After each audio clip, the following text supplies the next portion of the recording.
In section 2.4, we're going to look at measures of variation. So we just finished section 2.3, which was all about the average. And in many ways, it's trying to find like the center of a data set. What we're going to talk about in this next section is a bunch of measures of what's called dispersion, in which we try to figure out not what the center of the data set is, but kind of how spread out our values are. The first thing we start with is the deviation of an entry x in a population set is just simply the difference between that entry and the mean. So its deviation is just x minus the mean. The standard deviation is a measure of the typical amount an entry deviates from the mean. So if you want to kind of ask the question, well, about on average, if I just pick a value from my data set, by how much would we expect it to differ from the mean? That's what we're going to attempt to measure with this quantity, the standard deviation. And then we also have something called the variance, which is the square of the standard deviation. Throughout this entire section, whenever we talk about these two values, especially standard deviation, the goal of it is to measure the spread outness, or how spread the data values are. The larger the standard deviation, the more spread out the data values are. The smaller the standard deviation, the more closely the data values lie with respect to each other, the closer they are. Okay. In the next set of examples, let's take a look at this data set. And this might be a little bit different than the notes that I uploaded, but we're not really focusing so much on the calculation here.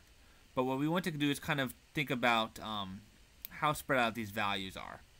For example, if I look at 90, 89, 91, 91, etc., these values are all relatively close together. First of all, this data set would have a mean of 90. So that's the mean. If we go ahead and just kind of subtract each value from the mean to find that deviation, the first value, 90 minus 90, would be 0. The second one, 89 minus 90, would be negative 1. And if we kind of average these all out, the average of the deviations is going to work out to be about 1.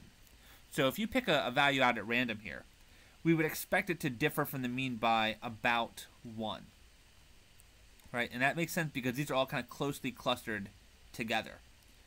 We could do the same thing with the next data set. And what we would see is that here there's a little more deviation, they're a little bit more spread out. The mean of all of these values would be 2. And if you kind of take and compute all of the deviations, value minus the mean, for example, 3 minus 2 would give us 1. 1 minus 2 would give us negative 1. Do all of those deviations, and then kind of take an average of them, we would see that the standard deviation here would be about 1.63. Comparing the two, these values are more closely clustered together, so they have a standard deviation of about 1.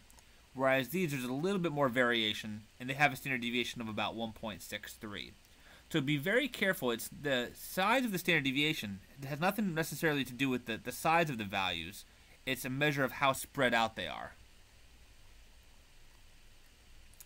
As we saw in the last set, we will have some notations for these. For the population standard deviation, we're going to represent that by lowercase sigma, and the variance of the population will be sigma squared. For a sample, we use S for the standard deviation, and we're going to use S squared for the sample variance.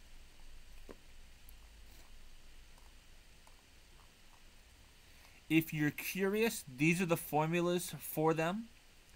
The formula for the variance, sigma squared, it's found by taking the sum. You take each value minus the population mean, you square it, and then you add up all of those squares. You divide that by the size of the population, and that would give you the variance. From the variance, you can find the standard deviation by simply taking the square root of that answer, and that would give you the standard deviation. We have a similar formula for the sample variance. S squared for a sample, you take each value minus the sample mean. You then square that quantity. You do that for all of the values and then add them up. But for a sample variance, you actually divide by n minus 1, which is 1 less than your sample size. To find the standard deviation, you would simply once again take the square root of the variance, and that would give us the sample standard deviation. Again, the goal of our class isn't necessarily to see if you can do these all by hand. It's to be able to calculate them and interpret and know what this means. And these values can be calculated using our TI 83 or 84. Let's take a look at example 3. They want us to find the range, mean, variance, and standard deviation of the population data set. Okay. This is very important not only for notation, that we're calling things by the right labels, but also, too, one of the things you might have noticed up here is that there is a slight difference between the formulas for variance and standard deviation for populations and samples. In particular, that denominator, whether it's n or little n minus 1, will come out a little bit different. For us, what we can do is we can enter these into our calculator. So I already have gone ahead and entered this data set in L1. If I do stat, go over to calculate, our one variable stat feature we used a moment ago will help us with a lot of this. The mean is 11.4. Be very careful here. The calculator, whether this is 83 or 84, they always generically call the mean x bar because the calculator doesn't know whether you're inputting population data or whether you're inputting sample data. Here, we knew we were using population data, so the proper designator for the mean should be the population mean, which is mu. So our population mean is 11.4. And then the next thing we can get from the calculator is going to be the standard deviation. Again, the calculator doesn't really know whether we entered population or sample data, so it's actually going to report both a sample standard deviation and a population standard deviation. Notationally, we know S represents sample standard deviation and sigma represents population standard deviation. Because we have population data, the formula or the symbol for the standard deviation should be sigma, and that's going to be this one right here, 4.96. So our standard deviation is 4.96. The calculator does not give the variance, but we can find it by simply taking our standard deviation and squaring it.